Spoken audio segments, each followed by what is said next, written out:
Started. Welcome everyone to our conversations on social reproduction. We meet on the first Friday of every month and have been doing since June 2020. And we are very excited today to welcome Professor Jules Falquet, who's at the University of Paris, 8 Saint Denis.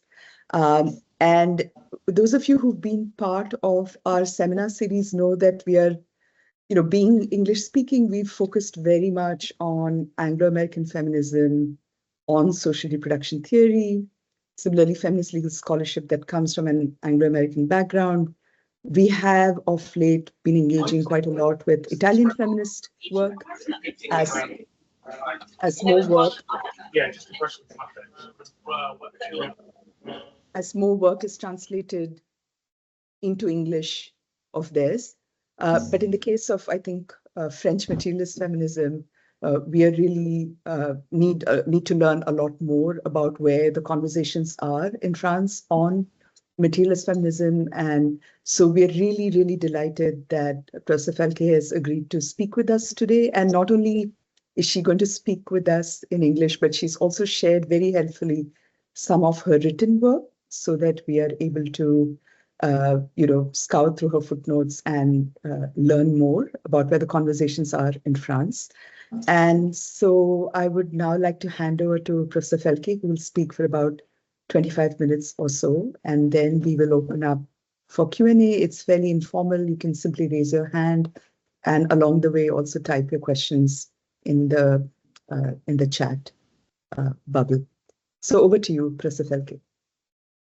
Thank you very much for this invitation and presentation, and I'm very happy, and it's an honor as well as a pleasure to be able to share some time and some conversation with you.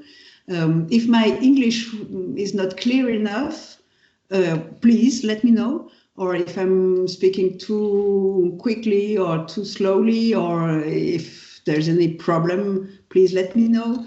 And also, actually, the whole development of what I want to share with you today is available in this text that Professor Cotiswaran mentioned in English.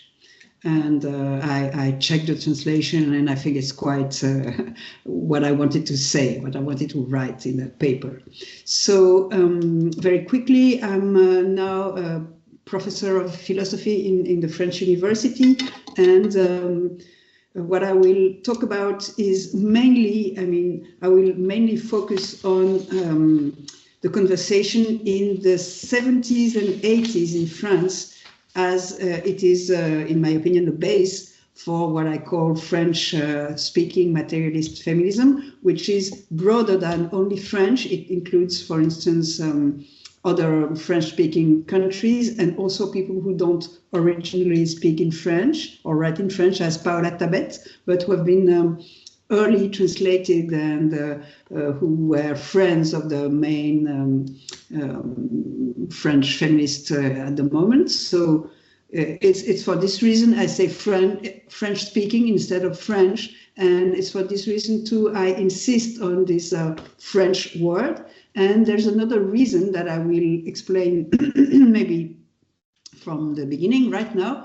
In French, we have the possibility to distinguish two concepts that are in English, Spanish, and Portuguese that are like conflated, hard to separate, which are in French, rapports sociaux and relations sociales. Relation sociale would be social relation in the sense of micro-social relation, like daily relations, relationships, like interaction level. And for instance, it could be my relation with my father, with my neighbor, with my, I don't know what. So this is a micro-social relationship, relation sociale.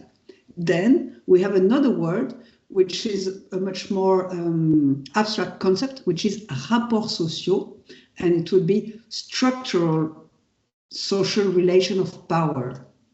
This would be rapports sociaux. And rapports sociaux are at the macro level. It's an abstraction.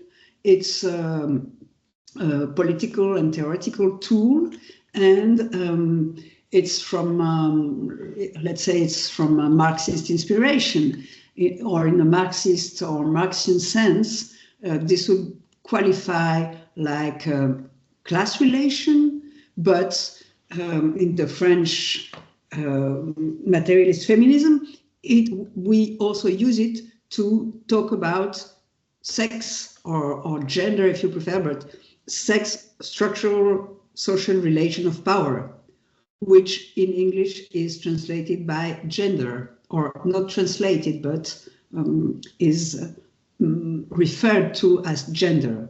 We can use, and in France we used for many years, rapports sociaux de sexe. And the possibility to name and to distinguish rapports sociaux from relations sociales really helps not to conflate debates that occur at a micro and at a structural level. This might take more clearness and make more sense a bit later. Are you okay? Is my English and my way of expressing, is it okay for everybody? Yes, it's perfect. Thank you. Great. Thank you. So what I want to do today is mainly to come back to Colette Guillaumin, who wrote in the 70s, mainly an article she wrote in 78, and almost at the same time, Monique Wittig, who is maybe much more known, much more famous as a lesbian theorist or a literary worker and theorist. Monique Wittig usually has been made famous through Butler's reading of her work, but actually, in my opinion, and I think it's important to say that she was very much influenced by Colette Guillaumin's work, and Butler read Monique Wittig, but she didn't read Colette Guillaumin. So I think I have the slight impression that she somehow misread partly Wittig. And that's what I will try to explain more or less. And then I will try to explain a little bit how I mix or how I dialogate. I put Guillaumin Wittig into dialogue with Northern American Black feminists like Combahee River, and also with, for instance, Maria Lugones, Argentinian decolonial feminist, in order to propose my own theorization, which I call interlocking structural relation of power of sex, race, and class, instead of intersectional, because I think it's much more structural. I mean, the concept of interlocking systems of oppression developed by Combahee River, I slightly change it towards interlocking structural power relation, and this allows me to, I think, grasp in a better way what's happening with the development of capitalism. Okay, so back to Colette Guillaumin, the first one. But maybe a little before, because you might know, maybe, because she's one of the most internationally well-known French materialist feminist, Christine Delphi. Maybe I can type her name. Delphi. Christine, oops. Can you read it? Does it appear? Okay. It's not Kristen, it's Christine, I'm sorry. But it's Delphi. Delphi, in the 80s, wrote an answer to Barrett and McIntosh, who said she was like crazy, she was wrong, etc. And Christine Delphi is the one who wrote and named her article, Materialist Feminism is Possible, in 82.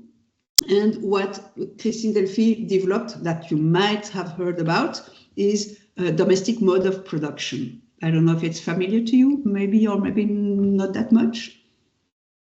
somehow. Well, because I mentioned that because Delphi and Colette Guillaumin also write her name, Colette Guillaumin, like this. They were both, and with others, they founded a journal in 1978 called Question Féministe, in which they developed jointly first and then they separate, but at the beginning they were all together in this Question Féministe journal, which was at the same time activist and theoretical and academic journal. And they developed this materialist position, and they, well, Colette Guillaumin, first she wrote about and she worked about racism at the end of the 60s, sorry. She wrote about racist ideology, and she criticized racism as a naturalist ideology. I mean, she made a whole work in a very pioneering way about racism as the construction, the othering of different social groups who are suddenly called Black or Asian or any naming, any labeling. And she insisted very much on this being an ideologic process which creates reality and which is connected to economical exploitation. First, she did this work. Then, at the end of the 70s, she somehow translated this reflection and this very deep criticism of naturalism and the process of naturalization of oppression. She translated it to sex relations, and she developed the concept of rapports sociaux de sexe, sex structural social relations, that she also called sexage. I also write it here, sexage. In French, she proposed this word to make an historic parallel with servage and esclavage, serfdom and slavery, which in English it doesn't work, but in French it's the same âge, servage, esclavage, sexage. And she said these three historical ways of organizing work somehow have something in common. What they have in common is the global appropriation of the whole person, different from class exploitation. And previously to class exploitation existed different systems of obtaining work, and these systems were much before people were able to distinguish from themselves something we call workforce. So before capitalist system, but nurturing capitalism, actually, people were, in some occasions, were appropriated as a whole without distinguishing workforce from the whole person who was appropriated. This is the case of slavery. It's quite easy to understand somehow, quite logic. It was the same in serfdom, in feudal regimes, in Europe in the Middle Age. Slavery, she thinks to 18th century colonialist slavery in Latin America and the Caribbean, not any kind of, any form of slavery, but a specific historical form of slavery or enslavement. And she said, well, actually, women in relation to men still are, have been and still are in this kind of structural social relation with men, a relation that creates the both of the groups, the sex groups, men as we know them and women as we know them. But maybe I say it in another way just to try to make it clearer. We are very used to think that men are created by socialization on the basis of male. And this is a sex gender theory. And women are female that are socialized to become women. in this case, for Guillaumin and the whole materialist feminist, French-speaking materialist feminists, men are created by a structural social relation in relation to women, and women are created, socially created, by this same structural social relation of power, which is organized around the question of work in a broad sense. So we don't need, and this in some ways, Butler also say, well, sex gender is a problem because you naturalize sex. You don't question the naturality of sex. And in the case of this French theorization, they didn't need to talk about sex as a biological level. They just don't use it. They just say women and men are social groups, socially and politically created in a dialectic relation, structural power relation, which is organized around the appropriation of the whole body as a workforce machine, not the workforce, but the machine that produces the workforce. It produces it, and it also produces it in the sense of babies, future workforce, which is another very important element.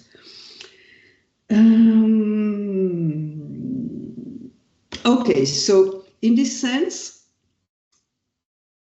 sexual structural social relation create man and woman, and this is a relation called a relation of appropriation, which can be understood, which enters in contradiction. It's a dynamic relationship, structural relationship, and Guillaumin says there are two contradictions in this relation, two contradictions which create dynamics. One is between what she calls individual and what she calls collective appropriation. Well, individual appropriation, we usually understand it and we usually notice it through marriage, let's say, heterosexuality, marriage, or heterosexuality, even though heterosexuality, we will come to it a bit later, it's broader or it's somehow different. But okay, individual appropriation, but there is also much deeper, and deeper in a logical sense and in a political sense, and also previous in an historical sense somehow, there is collective appropriation. To be able to marry with a woman easily without robbing her, you have to, I mean, it's much easier if there's already installed an ideology which allows to appropriate women, an ideology which says women are appropriatable. It's not very well. Okay, so collective and individual appropriation, there is some contradiction between the two, because if you appropriate individually a woman, you quit it from all the other men. Okay, and there's another contradiction, which is, Guillaumin says, between appropriation and exploitation. And that's why somehow Christine Delphi says, well, the problem, why is domestic work free, is because women cannot sell it on the labor market, because they are already, I mean, they are not owning their own workforce. They already sold it. They already seized it in the marriage contract. Is it clear? Sorry, my English is very bad today. But this is the idea. There's a contradiction between being totally appropriated, your body and the whole workforce it contains somehow, but more generally, you're totally appropriated, so it's difficult to be able to be exploited at the same time. There's a contradiction between the two. And maybe if you get to enter to the labor market and to be appropriated, to be exploited in the labor market, maybe with, for instance, the money you can get there, maybe you can somehow buy your freedom. This reminds things about enslavement and buying oneself. Anyway, she doesn't exactly say that, but we can think things about this contradiction. Okay, so Colette Guillaumin in 1978 writes this text in which she explains and she gives a lot of details about this structural social relation of appropriation, which creates men and women as two sex classes. Nothing to do with biology, nothing to do with nature, everything to do with social appropriation and organization of work. Then Monique Wittig, when she's very famous for a phrase when she wrote, lesbians are not women. I don't know if you know this phrase, but it's one of the best known things about Monique Wittig. And what she meant when she wrote women are not women was not that lesbians were like masculine or they wanted to become men, not at all. What she said, what she wanted to explain with this phrase was based on Guillaumin, explicitly based on Guillaumin. She wanted to highlight that lesbians are people that try not to enter or try to escape from structural social relation of sex. They try to get out of appropriation, sexual appropriation. Just a little word, sexual appropriation does not mean only appropriation of uterus, vagina, blah, blah, blah. It means the appropriation of the whole body as workforce reservoir, workforce machine. So it also means the appropriation of arms, of brain, of work capacity in general, not only a sexual appropriation in the sense of the radical US feminist of the 70s. It's much broader. So Monique Wittig, I write her name just in case. Oh, sorry. Monique. Oh, why doesn't it work? Sorry.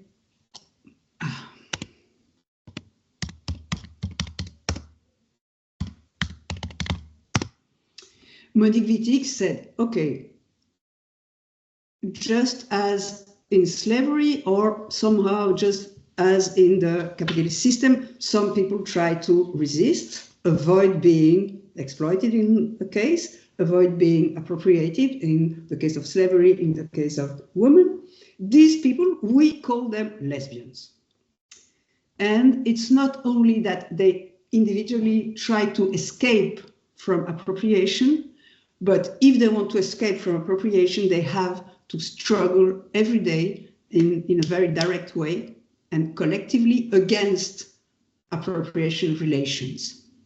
So lesbians are not specially defined by having sex with women, women having sex with women.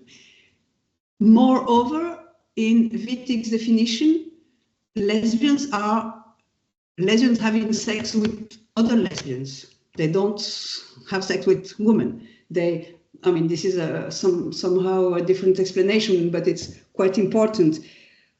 Her analysis then stems from women's point of view and stems from lesbians' point of view. Stands from the point of view of people who escape these social structural relation of power. But this is maybe somehow another question. Being a lesbian has nothing to do with sexual identity or sexual preference. It has to do with political struggle, personal, individual, and collective against the ideology of sexual difference, which is the ideology on which social structural relation of power of sex are based. Because to be able to separate, differentiate one sex class that we call men and the other that we call women, the logical ideology is the ideology of sexual difference.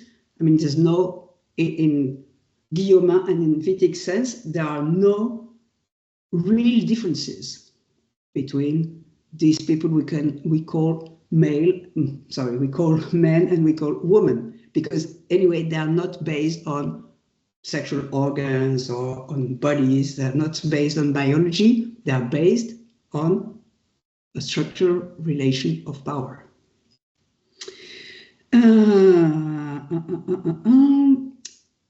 Maybe something I didn't explain and I could explain a bit better and longer because it helps to understand maybe is what Guillaumin calls the expressions of appropriation and the means of appropriation.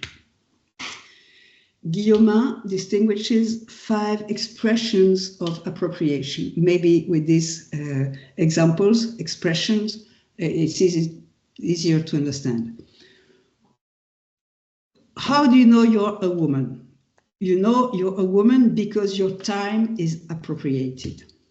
I mean, 24 hours a day, 7 days a week, all the weeks of the year, and from birth till death. I mean, there's no time in which you don't need to work for men, or men don't think you will be able to make a coffee, make love, or I don't know, produce children, or do something for them, pay attention to them, etc. Appropriation of time. Second expression of the appropriation is the appropriation of the body and body products. The body, I think, is more or less understandable. The body as workforce machine, and body's product means children, but it also means, in case of necessity, for instance, all the parts you can separate, like hair. For instance, you can sell the hair of your spouse or of your girl children. Means milk. You can rent your spouse's breasts somehow.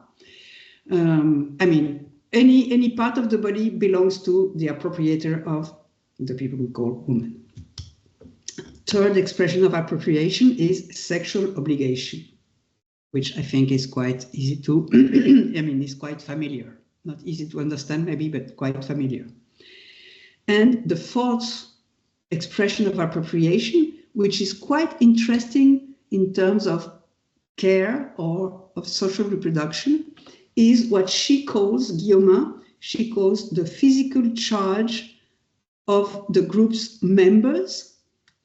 I mean, the appropriator of a particular woman is also owner of a social group, probably the family. And the person who is appropriated will have the physical charge of all the members of the group, which means the husband, somehow, let's simplify it, the husband's mother, father, other relatives, and the children, and any other people that the appropriators say you have to care of. So this physical direct charge of all the group's member is very important, and she writes it in 78, much before the whole care theorization and stuff. And she insists quite a lot that this physical charge has very deep psychological consequences, and it's the physical charge of the what she calls invalid members of the group, but also of the adult valid members of the group, in this case, the husband. So care is not, in the way she puts it at the time, before the care theorization, is about people who are not necessarily disabled, sick, old, unable to care for themselves. I mean, it's also an enormous amount of work that you do for totally healthy people who could do it themselves. Okay, this is an important point that we can discuss later. And then maybe I finish with this more or less, but then the 5 means of appropriation that Colette Guillaumin describes, and these means are very interesting too. First mean of appropriation is labor market. She thinks that labor market is a mean of appropriation, in the sense that in this labor market, the persons that are considered women won't be paid enough to be able to survive without entering private appropriation, probably. I mean, it's the labor market is a means of appropriation in the sense salaries are not enough for these people who call women to survive, only in the labor market. Second mean of appropriation is confinement in space. It's a bit strange. It's the restriction of movement. Let's say she was thinking especially of space confinement in houses, but actually it's also against migration or against any kind of women's mobility with many different pretexts, mainly for your security and mine. I prefer you stay close in the house or close in the country or in the village or anywhere, but close. You don't move very much. You don't have a car, or if you have a car, you have a small car, or you don't have money to pay the fuel for the car. Anyway, you cannot move easily. Third mean of appropriation, physical violence. Fourth mean of appropriation, sexual violence. And the fifth mean of appropriation, which is quite important too, is what she calls laws, customary laws or formal legal system in which you have a lot of a vast array of means to restrict, let's say, women's freedom or women's possibilities to escape appropriation. Well, so I think maybe with this explanation, it's easier to understand what she means by appropriation. And it's also interesting to think that these means and this expression of appropriation that I just mentioned are also probably, you can also use them to analyze slavery and feudalism. I mean, it's interesting to think about, I mean, this also applies to racialized people in slavery system in the 18th century. Well, and then maybe I conclude with that. Okay, so Guillaumin wrote this in 78. Between 77 and 79, in the United States, in Boston, the Combahee River Collective wrote and published the Black Feminist Statement, their Black Feminist Statement, in which they said, they wrote that, in their opinion, their situation was understandable through the interlocking systems of oppression they named as racism, patriarchy, capitalism, and heterosexuality. So in the same period, Combahee River Collective described interlocking systems of oppression, and they wrote and they said very boldly that these systems were simultaneous, that they were operating in a simultaneous way, and that they didn't want to neither separate these systems nor make a hierarchy between these systems, which is very tricky for even, this is tricky and this is strange for Marxists, also for feminists and also for anti-racist people, because the Black movement was saying, the most important thing is racism, sisters, you should stand with us as Black person.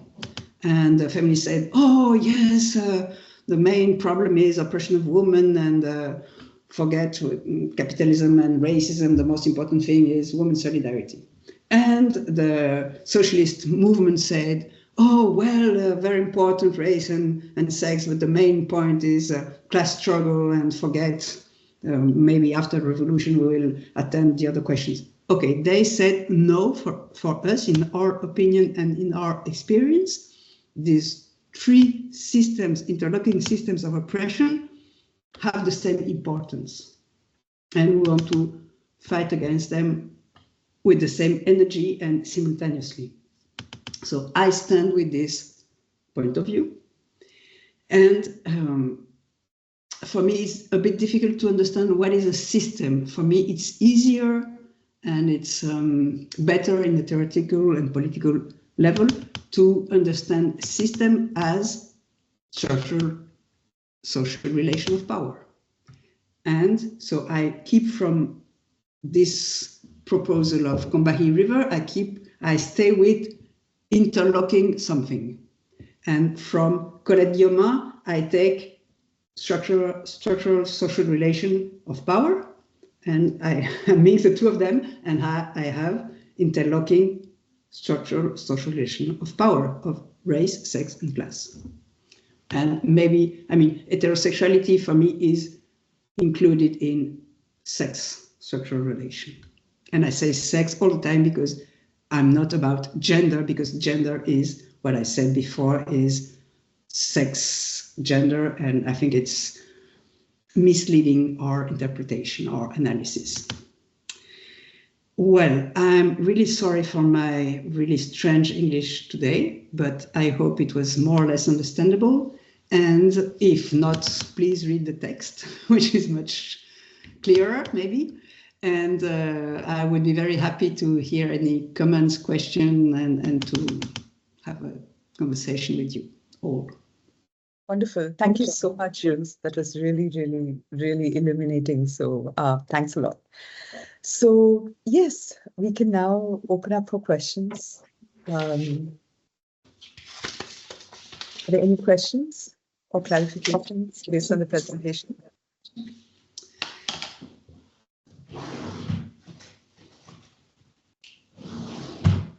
So I think while we wait, Jules, one of the questions I wanted to ask was the influence of Guillaumin within France itself, because obviously for some of us who work on issues like surrogacy or sex work, we often struggle with precisely a structural explanation for the appropriation of women's labor in these sites of the brothel and, in the surrogacy hostel and so on.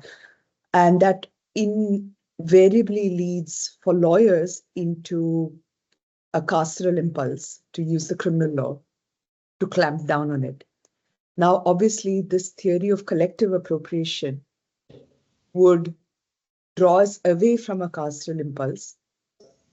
Despite that, we know that France has criminalized customers of sex workers and is in that sense quite prone to, predominantly American feminist. We think of it as, a Western hegemonic project of criminalizing trafficking more broadly. So I'm just curious, what is her influence within France and amongst the French feminists, and why do we find this result then? Okay, if I understood properly your question, there are two other very important materialist feminists. So I mentioned this Italian woman, Paola Tabet, who is, she's still living. She is an ethnologist, anthropologist, and Gail Fitterson, who is from the United States, but lived quite a long, she's still also living. She then lived in Netherlands, and then she has been living in France for maybe 30 years. And both of them, Gail Fitterson, by the way, Gail Fitterson has been translated to French, as well as Gail Rubin has been translated to French by another French feminist materialist whose name is Nicole Claude Mathieu, and I think her work is also very important. Okay, so Gail Fitterson participated to the whore struggles and wrote about the whore stigma in a very interesting way, saying that the whore stigma is like a whip, a lash that is used against all women. This is quite interesting, and her work really works together with Paola Tabet's work. Paola Tabet invented the concept of continuum de l'échange économico-sexuel. I'm sorry, it's because English is on the other side. Sexual economical exchange, sexual economical exchange, the continuum of the exchange sexual economical. And Tabet developed this concept. I'm going to write it in French. Continuum de l'échange économico-sexuel. Okay. So, sexual economic exchange, the continuum of sexual economical exchange. So she says, not in every society, but in the societies in which, first, the people we call or we think that are women are prevented from, I mean, they don't own the production means. I mean, they're, apart from that.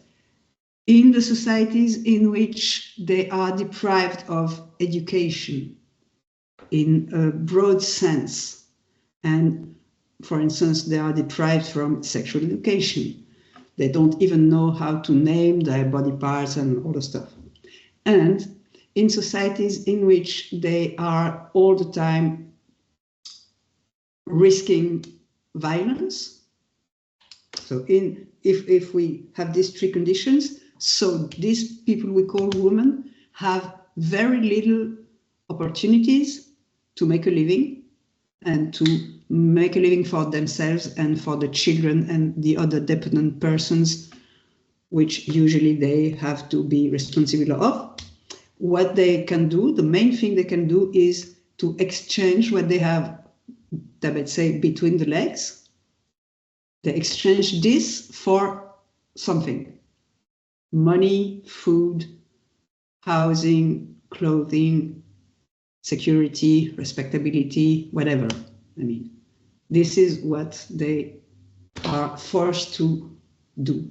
And the idea of continuum is that they can do this through marriage, or they can do this through sex work, or they can do this through having different lovers who help them. So this is a continuum. And during their lives, usually they are traveling the continuum.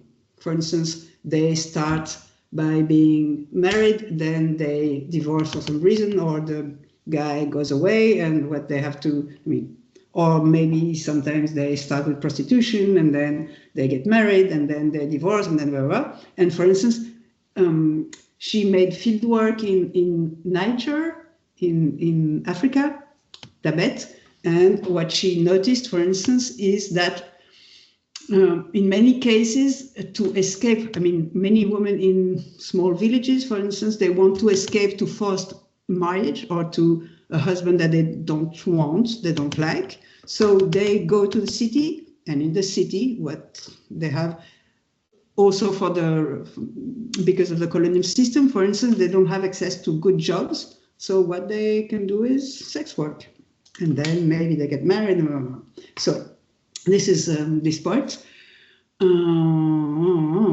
So, okay, this is Tabet theorization. Peterson, the whore stigma against all women, every woman, and every woman who, for instance, is too intelligent or is too rich or is too free or etc. And then Colette Guillaumin, what she says, obviously, is that sex work is part of collective appropriation. Sex workers, as she gives another example of collective appropriation, which is nuns, because nuns are God's spouses, and they work for God and his terrenal representatives somehow.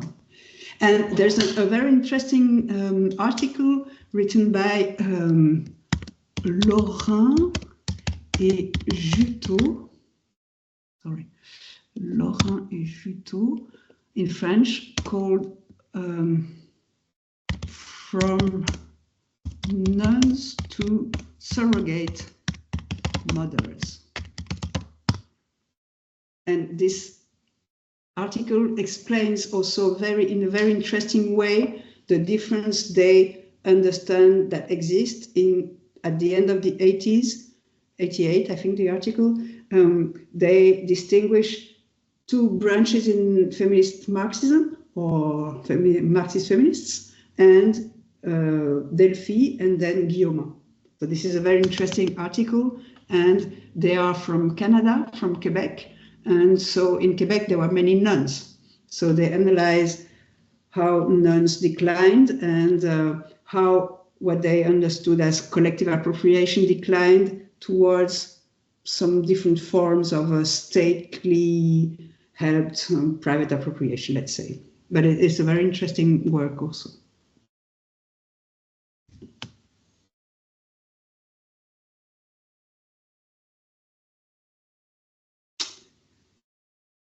What happens with all the other participants?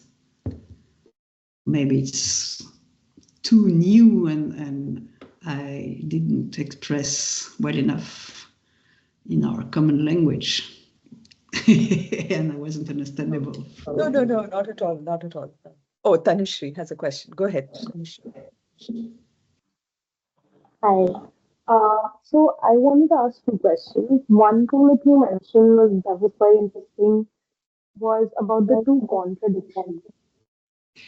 We can't hear you properly. We can't hear you properly. The sound is very difficult to hear for me. Okay, just a bit. Wendy, in the meantime, do you want to? Hi. Thanks for your previous comment on Prabha's question, but I wanted to pick your mind a bit on the fieldwork on Nigeria, and so I think what I find is that let me use maybe a term, global North feminists. There's this sort of essentialization of third world cultures. So, for example, you sort of view Nigerian women as oppressed and sort of the this essentialization, like there's this I think could it be sort of okay, the way that the way that this distinction is made possible between global North and third world feminist practices, like okay, I don't know how to the way that this distinction is made possible is through like the legacy of colonization. So could it be that maybe many global North feminists in the essentialization of third world cultures are complicit in, they overlook sort of the way that colonization makes this distinction possible? And I'd further sort of take this further and to say that as much as this is meant, is sort of, there's a it's well-meaning, could it also perpetuate the sort of, how can I say, in as much as this is well-meaning, sort of perpetuates taking away the power of women and how even in these circumstances they're able to define themselves. Sorry, that was a very long question. I don't know how to put it, but yeah, thanks. Yeah. Excellent. Then Tanushree, is your audio better now? Do you want to ask your question? Yeah, can you hear me now? Yeah. Okay. I was interested in two things that you mentioned. One was about how you were talking about how, why domestic work is not considered work because women already sold it when they entered into the institution of marriage. If you could, I found it very interesting the way you put it, and I wanted to know more about it. If you could like explain the context of how this thought came about. Also, the second question was about how, very interestingly, you were talking about Monique Wittig and how they talk about lesbians not being considered women, considering the sexual structural relations of power.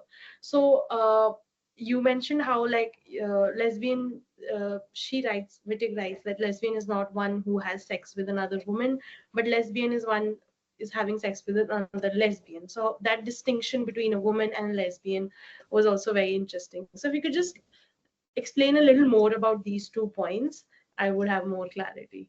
Yeah, thanks. Thank you very much. Maybe these 2 questions, which are quite important, I can answer first. So to Wendy, I think it was. Wendy, thank you very much for your question. Paola Tabet worked in Niger, not Nigeria.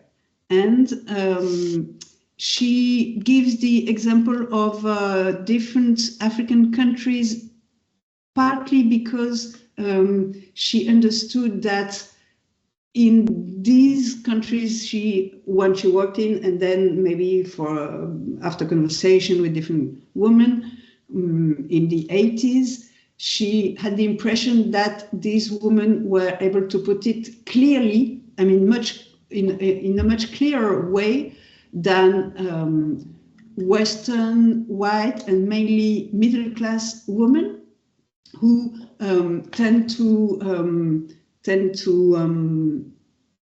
what's the word for that? To silence the fact that there is money at play, at stake in sexual relation, let's say. I mean, Tabet said women of different classes, social classes, and of different culture. I mean, maybe I could put it in another way. She wanted to, she tried to define what is sex work. And she discovered that sex work has very different, I mean, the word prostitution or sex work, prostitution in this case, has very different meanings in different cultures. And she also worked quite a lot with Italian prostitutes or sex workers, and she includes, I mean, Northern women or Western women and not Western women first. Even though I know that, I mean, there is racism and colonialism and stuff, and she might be not exempt of it, and me neither. But by the way, her way of thinking was trying to find what really defines what they call prostitution. When is a woman called a prostitute? And for instance, she also says, well, for instance, in Haiti, modern present days Haiti, probably a woman, if she has sex with a guy and this guy is not her husband, and if she does it for free, people will say, oh, this is horrible, this is prostitution. If she asks for money, or at least not exactly money, but if she does it for a good material reason, it can be understandable because she's poor and she needs to survive, or her children need to survive. But if she does it for free, this is morally bad. So in this sense, Tabet tried to understand and make sense of these very different definitions of what different societies and culture call prostitution. And then this leads her to propose the idea of the continuum of sexual economical exchange. I hope this is somehow answering the question. And I didn't insist on it, but she also writes about and works with many Italian sex workers. And her reflection stems from also from the example of women of her own country, white women, etc. And she, in no moment, she says that Nigerian women from Niger are poor little things, or they are specially oppressed or specially not oppressed. She just mentions in some way what they do, how they live, and yeah, this is maybe first moment of the answer. Maybe if you want to discuss more, we can discuss more. Then the other question, Tanusha question, first about domestic work and all this question, Christine Delphi, who developed this idea of a domestic mode of production, in which she says that women's domestic work is free because it cannot be sold on market because women already sold their workforce to the husband somehow. This she developed in her very famous in France article of 70, which is called the principle, the main enemy. And in this article, which has been surely translated into English, she developed it quite extensively. And the fieldwork she did, because in that time she was a young sociologist, and she had worked in the French countryside with different families of farmers and different farmer systems. But in this fieldwork, she discovered somehow, she understood, she analyzed that both spouses and young brothers of the main farmer do somehow reproductive work, domestic work, let's say, but in a rural situation, without being paid. They just get entretien, what's the word for entretien? Maintainment. They are maintained by the husband or by the brother. I mean, there's no money exchange. They work and they have food and shelter and clothing. So in this sense, Delphi said all these people could be considered as women. I mean, married spouses and also younger brothers. And so she said, by the time, more or less 100,000 young brothers are women in France. So this is a very unbiological way of defining what women are. And this is quite interesting. And this is part of the anti-naturalist understanding of French-speaking materialist feminist of what is men and women. In another way, that's what I previously said. But this is another way of understanding sex. Social sex has nothing to do with biology. Then the second question, at the time, in the 70s, when Monique Wittig theorized, mainly, the word lesbian was much less used than it is used now. I mean, all the vocabulary was quite less developed, let's say, about sexual minorities or stuff.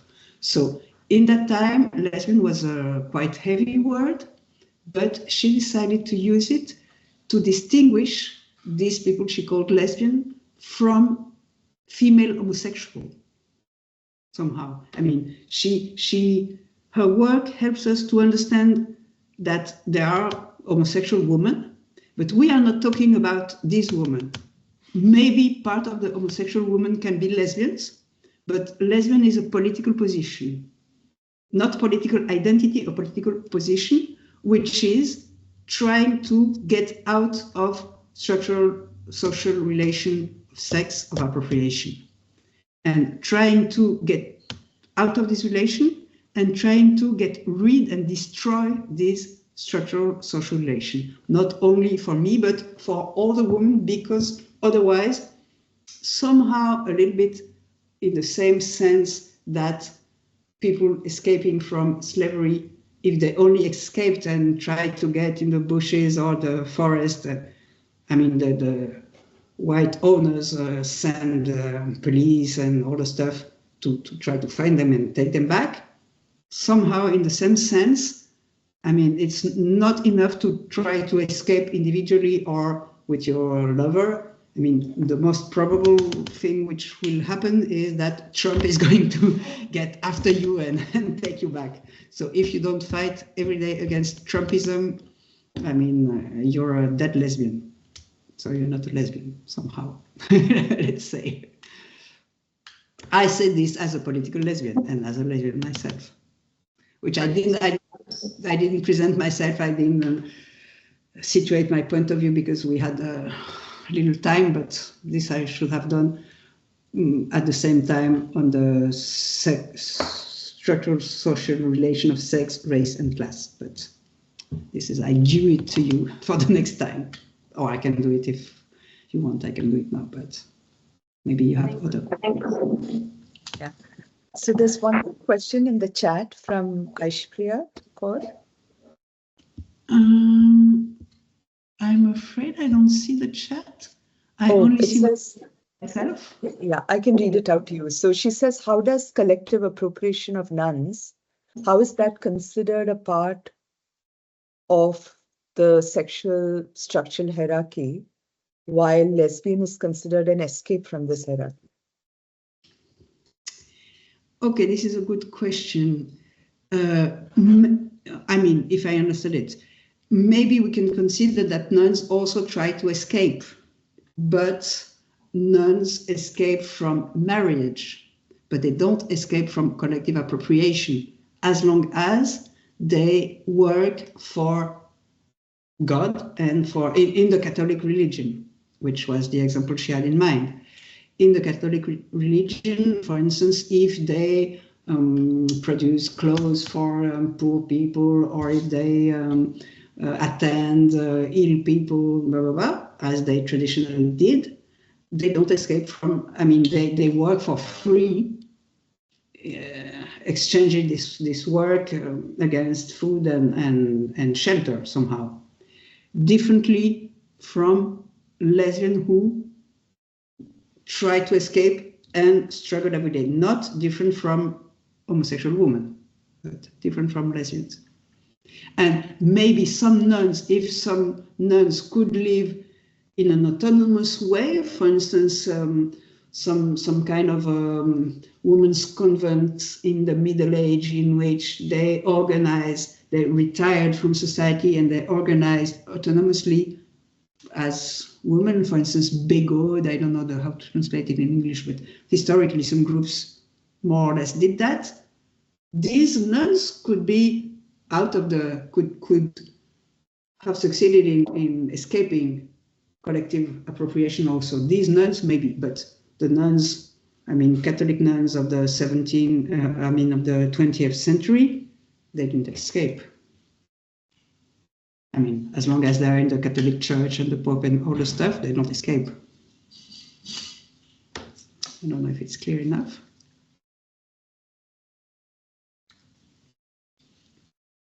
That's wonderful. Are there any follow-up questions or any new questions? About Paola Tabet, I'm not sure if she has been translated into English. Maybe some articles, and maybe you could read her in English and have a clearer idea of her work if you're interested in it.